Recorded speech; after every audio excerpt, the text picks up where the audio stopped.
ইয়া রাসূলুল্লাহ ইয়া হাবিবাল্লাহ ইয়া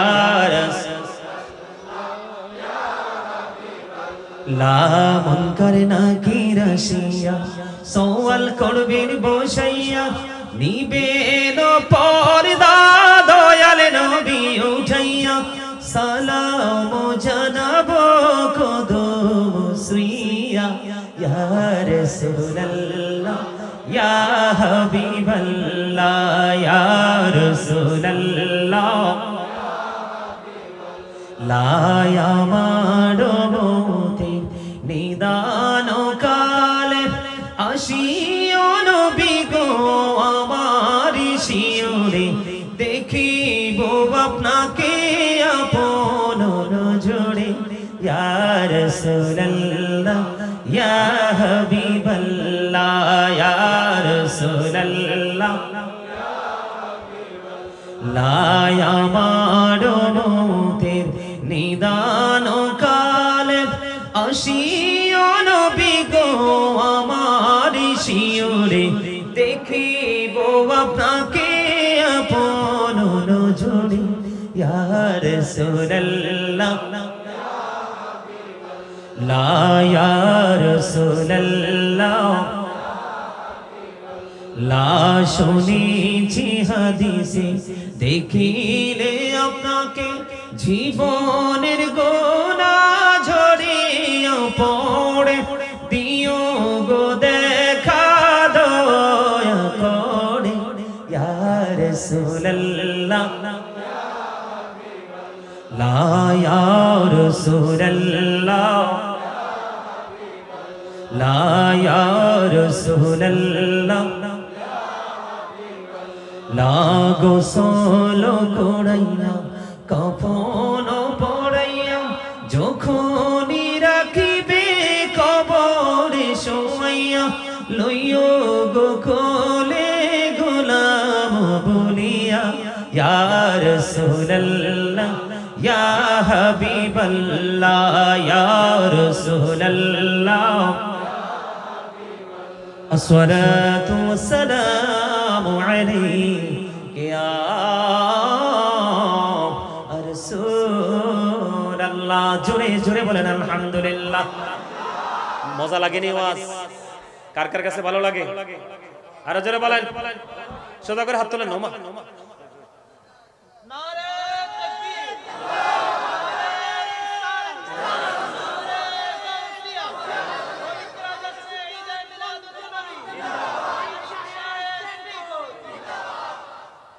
মানুষের সারা জীবন শুনছি যে শরীরে ক্লান্তি আসে হাতে ক্লান্তি আসে এটা তো আর শুনি নাই জীবনে হাত যে তুলছেন মনে হয় যে হাত একেবারে অসুস্থ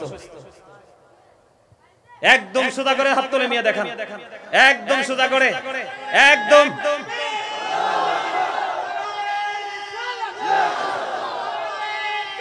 ইয়া গাউসুল আজম দস্তগী জিন্দাবাদ জিন্দাবাদ জিন্দাবাদ জিন্দাবাদ दे पाल तोले दे मजी हेला कोडिशना दे पाल तोले दे मजी हेला कोडिशना छेड़ दे नौकाया मी जाबो मदीना छेड़ दे नौकाया मी जाबो मदीना मौकाई नबी एलो मा आमिनार घरे हासिले हाजार मानिक कादिले मुक्ता झोड़े दयाल मुर्शिदे जार सखा तार किसेर बाबुना दयाल मुर्शिदे जार सखा हमारे हृदय माझे काबा नयने मदीना हमारे हृदय माझे काबा नयने मदीना दीदी पाल तोले दे दे पाल तोले दे मजी हेला करिसना छेड़ दे नौकाया मी जाबो मदीना छेड़ दे नौकाया मी जाबो मदीना नूरेर रोशनीते दुनिया गेছে ভরে সে নূরের বাতি জ্বলে মদিনার ঘরে ঘরে নূরের রোশনীতে দুনিয়া গেছে ভরে সে নূরের বাতি জ্বলে মদিনার ঘরে ঘরে দয়াল মুর্শিদ যার সখা दयाल मुर्शिद जार सखा तार किसेर बाबना हमारे हृदय माझे काबा नयने मदीना दे पाल तोले दे দে দে পাল তোলে দে মাঝি হেলা করিস না ছেড়ে দে নৌকায় আমি যাব মদিনা ছেড়ে দে নৌকায় আমি যাব মদিনা দে দে পাল তোলে দে আমি যাব মদিনা মারহাবা আর জোরে হাত তুলতে কি ভয় পা 2-4 মিনিট হাত তুললে কি হয় সুন্দর লাগে ঠিক না আর জোরে এই শুধু কি আমরাই নবীজির শান গাইতেছি হ্যাঁ মসজিদে নববীর মিম্বরে দাঁড়িয়ে হাসান ইবনে সাবিত রাদিয়াল্লাহু তাআলা আনহু আমার নবীজির শান গেয়েছিলেন আর আমার রাসূল বলেছিলেন আল্লাহ খুশি হয়ে হাসান ইবনে সাবিতকে রূহুল কুদ্দুসের মাধ্যমে সাহায্য করো আশিকের প্রেমিকের হৃদয়ের খোরাক হলো এগুলো ঠিক কি না বলেন আর জোরে বলেন গোলাপ নীলম গাদা নীলম নীলমের রজনী গন্ধা মনির শোকে মালা গাঁথিব সকাল থেকে সন্ধ্যা মনির শোকে মালা গাঁথিব সকাল থেকে সন্ধ্যা একবার দেখা দাও যদি ও গো কামলি বলা একবার দেখা দাও যদি স্বপ্নে রাত্রি বেলা হাসি মুখে পড়াবো তোমায় হাজার ফুলের মালা বলো ইয়া রাসূলুল্লাহ ইয়া হাবিবাল্লাহ বলো ইয়া রাসূলুল্লাহ ইয়া হাবিবাল্লাহ গোলাপ নীলম গাদা নীলম নীলমের রজনী গন্ধা মনির শোকে মালা গাঁথিব সকাল থেকে সন্ধ্যা একবার দেখা দাও যদি ও গো কামলি বলা একবার দেখা যদি বেলা হাসি মুখে পড়াবো তোমায় হাজার ফুলের মালা হাসি মুখে পড়াবো তোমায় হাজার ফুলের মালা ইয়া হাবিবাল্লাহ মারহাবা বলেন না আর জোরে আমার জীবনে চট্টগ্রামে যত মাহফিল করছি প্রতি বছর সবচেয়ে বেশি প্রোগ্রাম করি চট্টগ্রাম সারা বাংলাদেশে যা করি তার চেয়ে বেশি যেমন ঈদে মিলাদুন নবীতে আমি যতগুলো প্রোগ্রাম করেছি সবগুলো চট্টগ্রাম আমার মনে হয় রাগ করেন না আমার মনে হয় এই আপনাদের এই প্রোগ্রামের উপস্থিতিদের মতো দুর্বল উপস্থিতি আমার মনে হয় আমি চট্টগ্রাম আর জীবনে পাই নাই সবাই দুর্বল আমি সেটা বলছি না কিছু কিছু লোক আছে অনেক এক্সপেরিয়েন্স আছে তাদের কিন্তু আপনারা ম্যাক্সিমামে দুর্বল আপনাদের মানে প্র্যাকটিক্যাল বুদ্ধিটা খুব কম গজল শুনলে মিয়া পাগলও তার রাস্তা ছেড়ে চলে আসে ঠিক কিনা বলেন সুর পছন্দ করে না পৃথিবীতে এমন মানুষ আছে আছে আর জোরে বলেন আছে নাই যাই হোক আল্লাহ আমাদের সবাইকে কবুল করেন সকলে বলেন আমিন আর জোরে বলেন আমিন বন্ধুরে আমার নবী আপনার নবী নূর জাহানের বাদশা নবী রাহমাতুল লিল আলামিন ও পাদুকা মোবারক খুলতে চাই আমার আল্লাহ ডাক দিয়ে বলেন না না না হাবিব আপনি আপনার পাদুকা নিয়ে আমার আরশে কদমটা বাড়িয়ে দেন ওই মূসাকে কুহে তুরের মাটি লাগায়া মূসার দাম বাড়িয়েছিলাম গো আজকে আপনার পায়ের ধুলি লাগায়া আমি আমার আরশের দাম বাড়াবো জোরে জোরে কন্যা সুবহানাল্লাহ বন্ধু এটা আমার জন্য কত বড় নিয়ামত অন্য কোন নবীর উম্মত অন্য কোন নবীরা আল্লাহর কাছ থেকে অনুমতি পায়নি যাওয়া তো থাক দূরে আর আপনার আমার প্রাণের নবী এমন ভাবে গিয়েছে বন্ধু চারপাশ আল্লাহ বরকতময় করে দিয়েছে আল্লাহ নিদর্শনগুলো দেখিয়েছেন জোরে জোরে কন্যা সুবহানাল্লাহ আল্লাহর সাথে দেখা হয়ে গেল আল্লাহর হাবিবকে আল্লাহ প্রশ্ন করলেন হাদিস শরীফের মধ্যে এসেছে বন্ধু হাবিব আসমানে ফেরেশতারা কি নিয়ে বিতর্ক করছে আপনার আমার প্রাণের রাসূলকে আল্লাহ রাব্বুল আলামিন প্রশ্ন করলেন আল্লাহর বন্ধুকে আমাদের দেশে কিছু মৌলবী বের হইছে দেখবেন নবীজি নাকি আল্লাহর সাথে সরাসরি দেখা করে নাই নবীজির সাথে নাকি মাঝখানে পর্দা ছিল আল্লাহ যদি আল্লাহর হাবিবকে পর্দার বাহিরে রাখবে তাহলে তো আল্লাহ এত দূর প্রেমের বাগানে নেওয়ার কোনো দরকার ছিল না ঠিক কিনা বলেন আরো জোরে বলেন, বুঝে আসে কি আসে না? বন্ধু আমার রাসূলকে প্রশ্ন করলেন আমার আল্লাহ হাবিব, আসমানে ফেরেশতারা কি নিয়ে বিতর্ক করতেছে। এবার আল্লাহ রাব্বুল আলামিন বললেন, আল্লাহ যখন প্রশ্ন করলেন, আল্লাহ হাবিব বললেন, আল্লাহ গো এই খবর তো আপনি ভালো জানেন।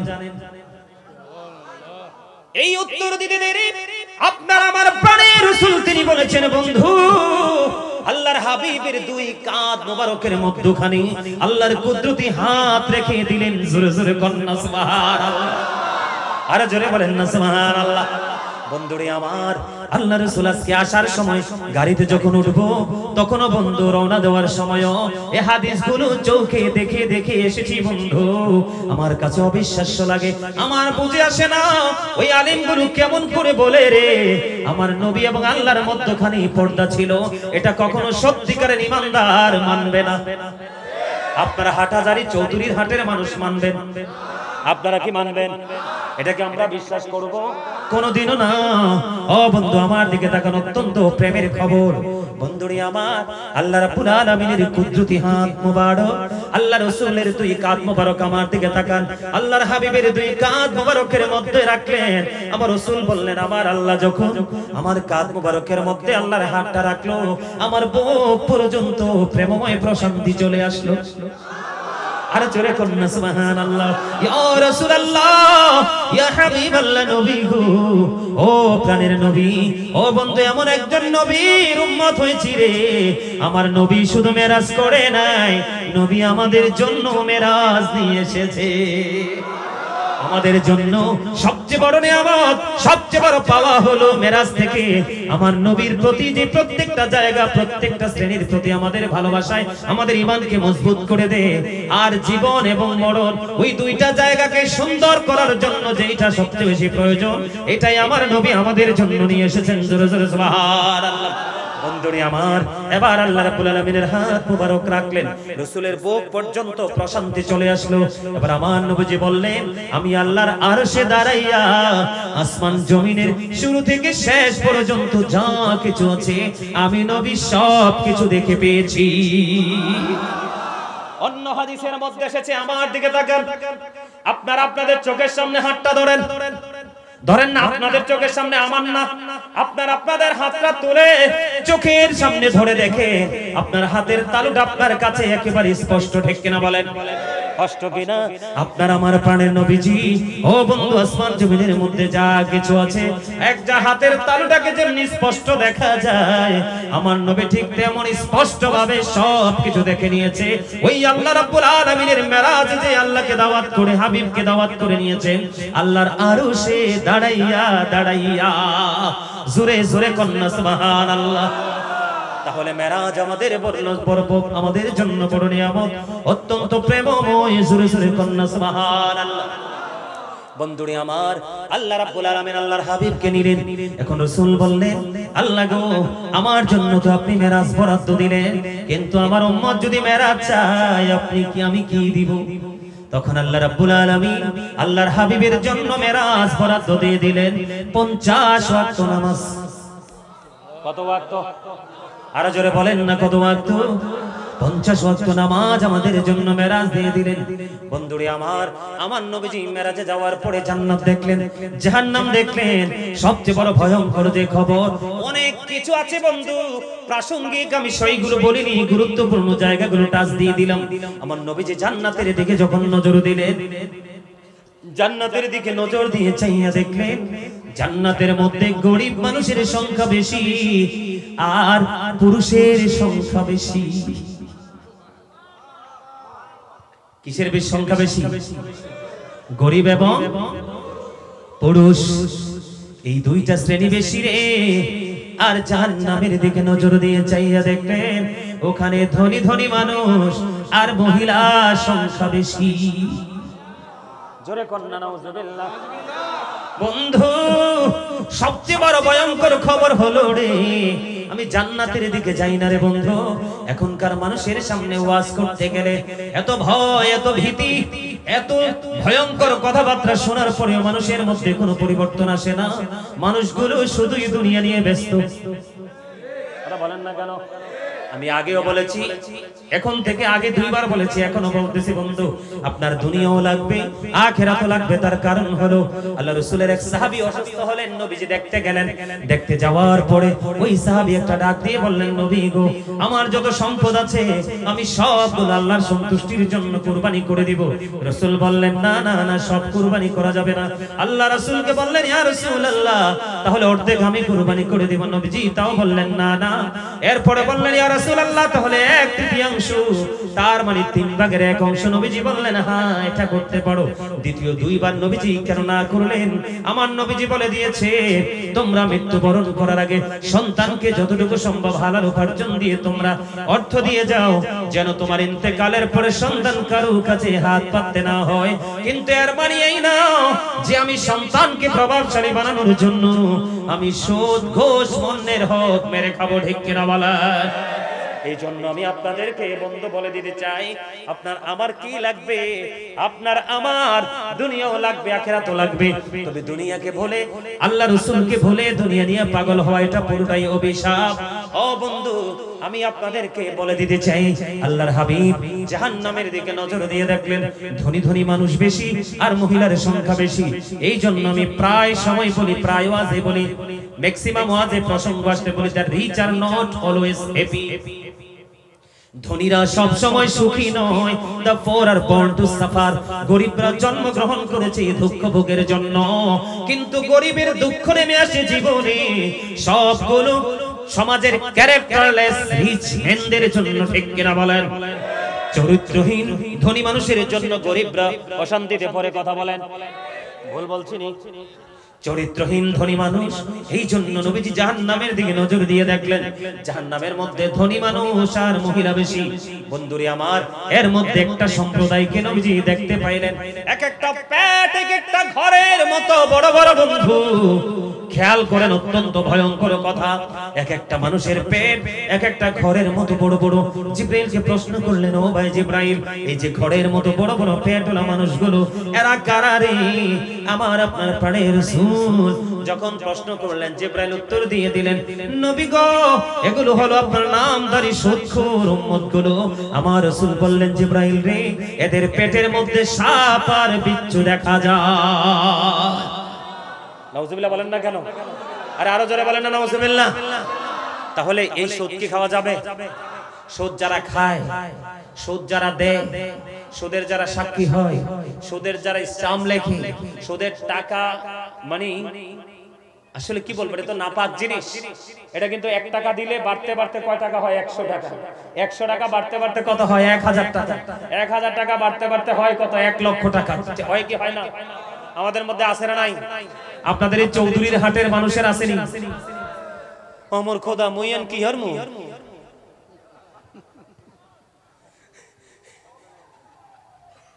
মুই কি চলে যামু?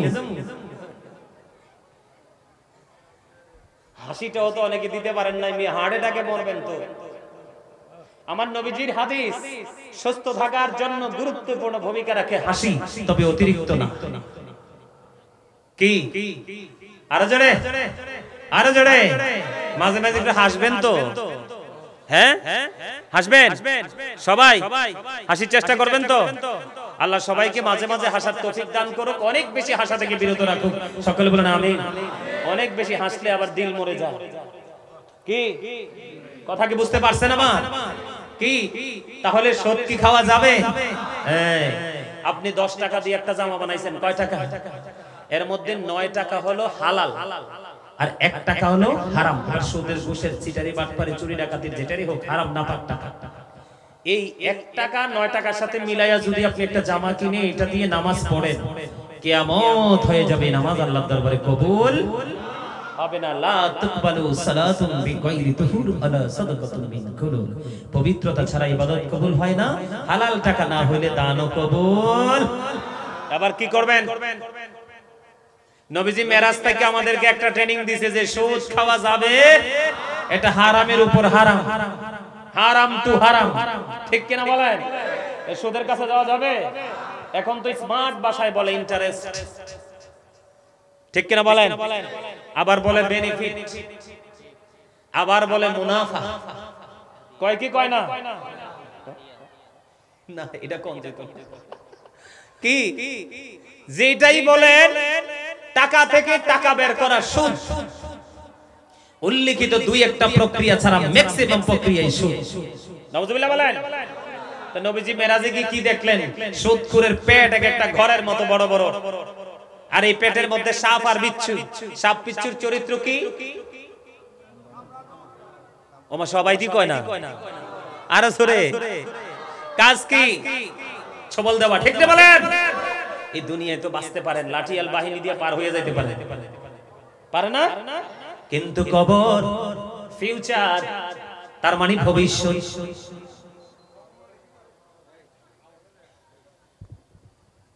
বন্ধুরে আমার, আমি আপনাদেরকে বলে দিতে চাই ওই জায়গাটা অত্যন্ত ভয়ঙ্কর। লা ইয়ামুতু, মরার কোনো সুযোগ নাই। ফিহা ওয়ালা ইয়াহইয়া, বাঁচার কোনো সুযোগ নাই। ওমা হুবান হাবিগাইবিন, ওখান থেকে পালাইবার কোনো সুযোগ উপায় আছে না? তো সুদের কাছে যাওন যাইবো, আমরা যাবো? নবীজি ওখানে গিয়ে যখন ভয়ঙ্কর পরিস্থিতি দেখলেন, তাহলে আমরা কি করব না? সুদ খাবো না, সুদের সাক্ষী হব না, সুদ নিব না, সুদ দিব না। সুদের টাকা কালেকশনে কেউ যদি নিয়োজিত করতে চায়, আমি সেটাও করব না। আল্লাহ রাসূল বলে দিয়েছেন, তুমি জানার পরে বোঝার পরে তুমি জানো একটা মানুষ জালেম, একটা মানুষ অত্যাচারী, একটা মানুষ মানুষকে কষ্ট দিতে পছন্দ করে, এটা জানার পরেও দুনিয়ার একটু সুবিধার জন্য যদি তুমি তাকে সমর্থন করে থাকো, রাসূল বললেন তুমি মুসলমান থেকে খারিজ হয়ে গেলা। নাউজুবিল্লাহ বলেন না কেন? আর জোরে মনে রাখবেন, খোদা প্রাপ্তির পথ রয়েছে লুকানো, রয়েছে মানব সেবার মাঝে। পাবো না কোথাকে আল খেল্লা তাসবিহ আর যায় না মাঝে। বুঝে নেন, খোদা প্রাপ্তির পথ রয়েছে লুকানো, রয়েছে মানব সেবার মাঝে। পাবো না কোথাকে আল খেল্লা তাসবিহ আর যায় না মাঝে। কি লাভ হবে আমি অন্যজনকে দোষে, সব পেয়েছি আমি আমার আপন কর্ম দোষে। ঠিক না বলেন? সূরা ইউনূস 44 নম্বর আয়াত, আল্লাহ বলেছেন, ইন্নাল্লাহা লা ইয়াজলিমুন নাসা শাইয়্যান ওয়ালাকিন্নান নাসা আনফুসাহুম ইয়াজলিমুন। আল্লাহ বলেছেন, আল্লাহ বান্দার উপর জুলুম করে না, আল্লাহ বান্দার উপর অত্যাচার করে না, বান্দা নিজের উপর অত্যাচার করে। তার মানে প্রত্যেকটা মানুষকে আল্লাহ রাব্বুল আলামিন যেইটুকু সক্ষমতা দিয়েছে, এইটুকু সক্ষমতার উপরে সে খাইতে পারে, চলতে পারে। অতিরিক্ত করার জন্য এসে হারামে নিমজ্জিত হয়। কথা বলেন না কেন? অতিরিক্ত বাড়ি গাড়ি। এই জন্য আমি বলি, জুলুম যারা করে না বন্ধু, হারাইলা দুকুল। জনম জনম কে দিও তোমার হবে না মাসুল। একেবারে ভেবে দেখো না তোমার কোথায় ঠিকানা, একেবারে ভেবে দেখো না তোমার কোথায় ঠিকানা। এখনো তো আছে সময়, বুঝো তোমার ভুল। জনম জনম কে দিও তোমার হবে না মাসুল। মারহাবা কর। সারা জীবন কাঁদলে কি আর মাসুল আসবে? একবার চলে গেলে আর ফিরে আসার সুযোগ। বন্ধুরে আমার, এখান থেকে বোঝা গেল যে সুদ খাওয়া যাবে না, মানুষের হক নষ্ট করা যাবে না। পেটের খিদা লাগলে কেউ যদি আমাকে সহযোগিতা না করে, তারপরে আমি সুদের সাথে যুক্ত হব না। জোরে জোরে বলেন না নাউজুবিল্লাহ। বন্ধুরে আমার, আমার নবী, আপনার নবী, প্রাণের নবীজি আল্লাহ রাব্বুল আলামিন 50 ওয়াক্ত নামাজ দিলেন। কত ওয়াক্ত? তিনি যখন মেরাজ দিয়ে চলে আসলেন, তার মানে নামাজ আসসালাতুল মিরাজুল মুমিনিন। ঠিক কিনা বলেন? নামাজ হলো মুমিনের জন্য মেরাজ। ঠিক কিনা? শুধু নামাজ মুমিনের জন্য মেরাজ না, নামাজ মুমিনের জন্য জান্নাতের চাবিও। ঠিক কিনা বলেন? মিফতাহুল জান্নাতিস সালাহ ও মিফতাহুস সালাতিত তুহুর। নামাজ হলো জান্নাতের চাবি, আর নামাজের চাবি হলো বন্ধু পবিত্রতা। নামাজ, কালকে তো শুক্রবার, ইমাম সাহেব আসেননি এখানে, এলাকার খতিব সাহেব আসেননি। কে? ওই যে আমার দাদা। দাদা, এখনকার মুসল্লিরা পরে আসে না মসজিদে? পরে আসে। হ্যাঁ, কি আগে আসে না পরে আসে? আরে আরো জোরে কোন? আগে না পরে? পরে তো আসে। এটা তো দোষের না, দোষের হইলো ঠাস করে প্রস্রাবখানায় যায়, যাইয়া প্রস্রাবটা কইরেই পানি খরচ করে মসজিদে। ভুল কইছি? ওরে বাপ রে বাপ, কি মুসল্লি! কয় জামাতের সময় চলে যাইতেছে, ইমাম সাহেব দাঁড়ায় গেছে, তুমি এতক্ষণ কি করেছো? কি করেছে তখন? পুরুষের প্রস্রাব করার পরে অতি এত সহজে খুব অল্প সময়ে পুরুষের প্রস্রাব ক্লিয়ার হয় না, হাঁটাহাঁটি করতে হয়, এক্সারসাইজ করতে হয়, মাটি নিয়ে, পাথর নিয়ে, আপনার ইটের টুকরা নিয়ে, টিস্যু নিয়ে, যেই কোনো কিছু নিয়ে আগামী দিনে একটু হেঁটে হেঁটে দেখবেন সাদ বিন মুআয রাদিয়াল্লাহু তাআলা আনহুর ইন্তেকালের পরে ওনার কবর